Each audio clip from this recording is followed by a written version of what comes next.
For our first speaker, it is fitting that his introduction not only comes from another blue shirt, but also his son. Griff, the mic is yours.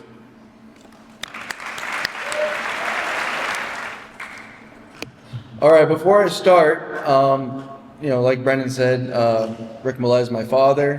He's probably my biggest role model I have. Some of you guys who were lucky enough to take my mini course learned a lot about the energy industry. I learned it from my dad, part of the reason why I work in it now, from my grandfather as well. So before I get into my little intro, just hope everyone here can find some role model in their life, whether it be parent, guardian, uncle, sports coach, teacher, whoever it is, because it's really important in your success.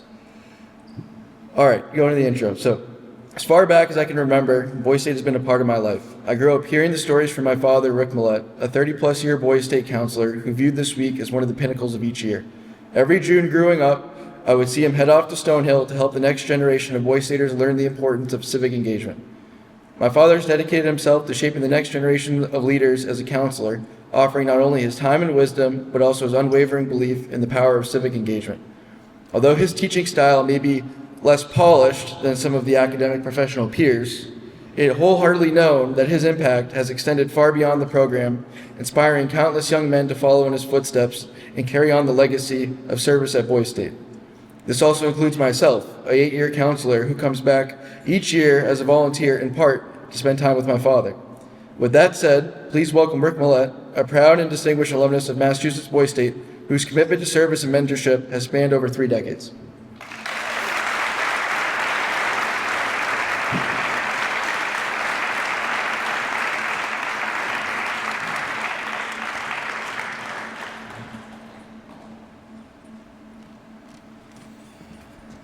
All right, guys. I prefer to use the term a little bit unpolished. Good evening.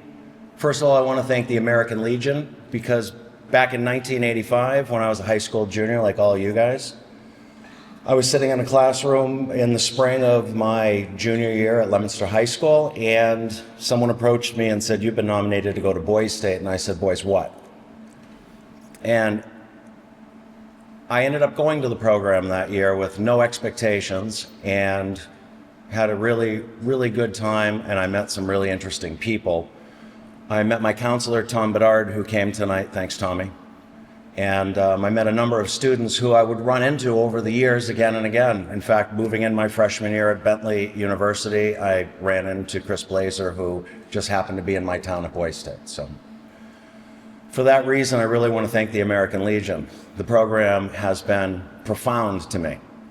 It caught me at a time in my life when I was still trying to sort of figure out what was next and what my voice was. And in that week, I not only participated, but I ran for U.S. Senator. I wrote 4 speeches. I operated as the mayor of C3. So shout out to C3.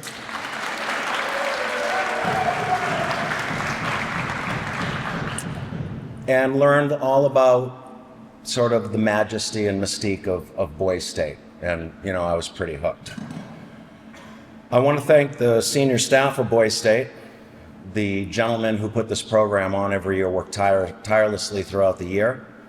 They make this week what it is so that you all can just walk right in, but not only so that you can walk right in, so that I can walk right in.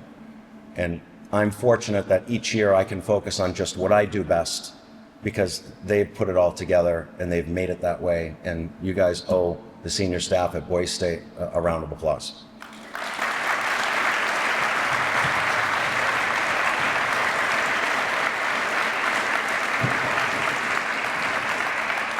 And lastly, of course, how sweet is it to be announced by your son, but it also reminds you of just how long you've been involved in a program when your son's 8 years on staff. Griff's been great. He's been a great part of the program. I'm very proud of how he's grown up and the responsibility he's taken on. So thank you, Griff.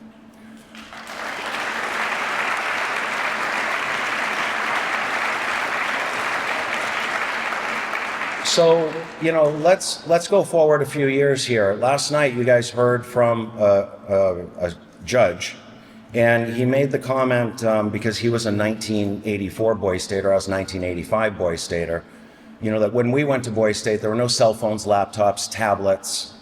There were pay phones, and people and the boys waited in line for, you know, basically from the end of our last event till lights out to try to get a quick call home to their mom, dad, or girlfriend.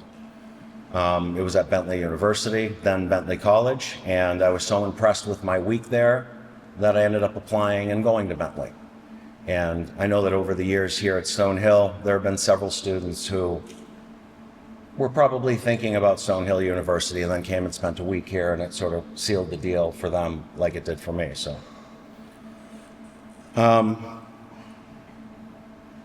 the program has taught me a lot about patience and balance. It's taught me a lot about accountability and trust. And those are some real basic values that I know I've talked about with my town. Shout out T6, hashtag County E. T5. Oh, I'm sorry, T5.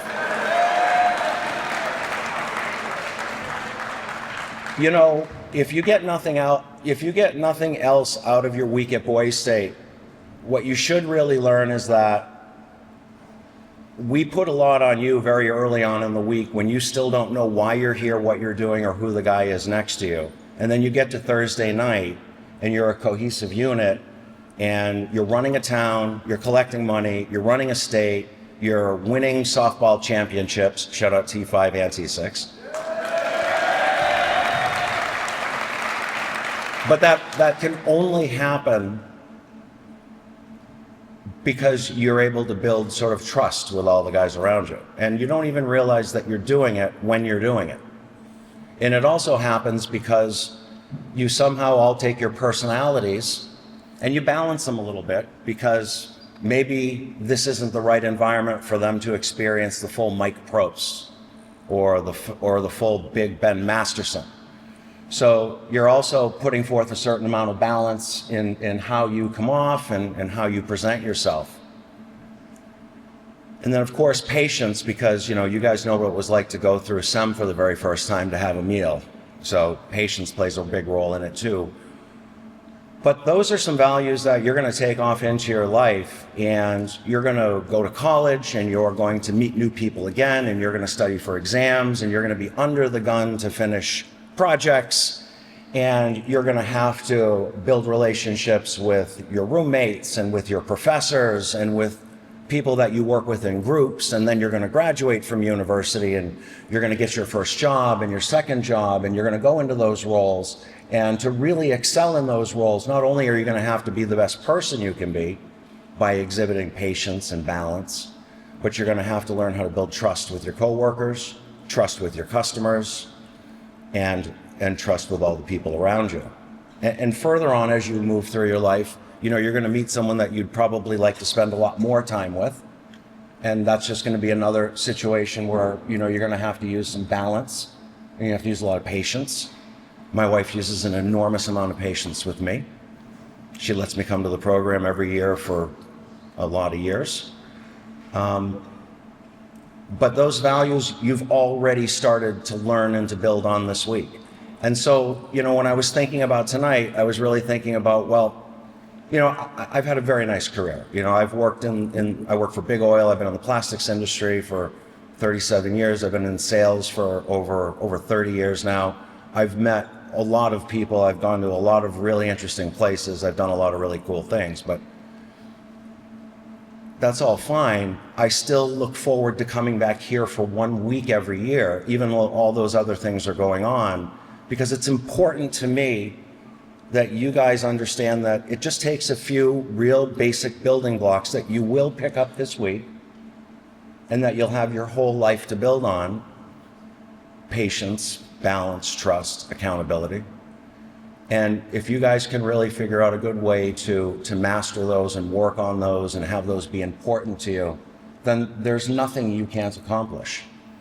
You know, a good friend of mine, Colonel Shaw, we used to call him Captain Shaw for a long time. Colonel Shaw's back, and decorated Navy veteran.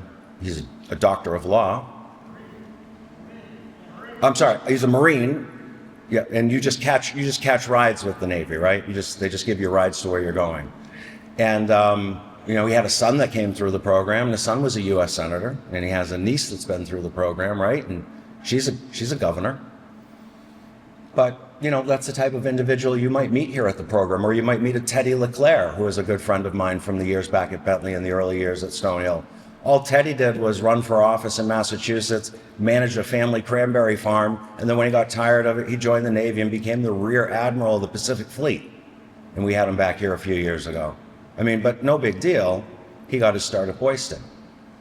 And he learned a lot of those basic principles, and he used those as he went through his life. So that's really what I came to talk to you all about tonight. I appreciate Brendan and Jeff and all the people on senior staff. And I appreciate the fact that you all came here this week with open minds, willing to sit down and take on a program that you really didn't know very much about, put forth a lot of effort, and have a lot of fun doing it.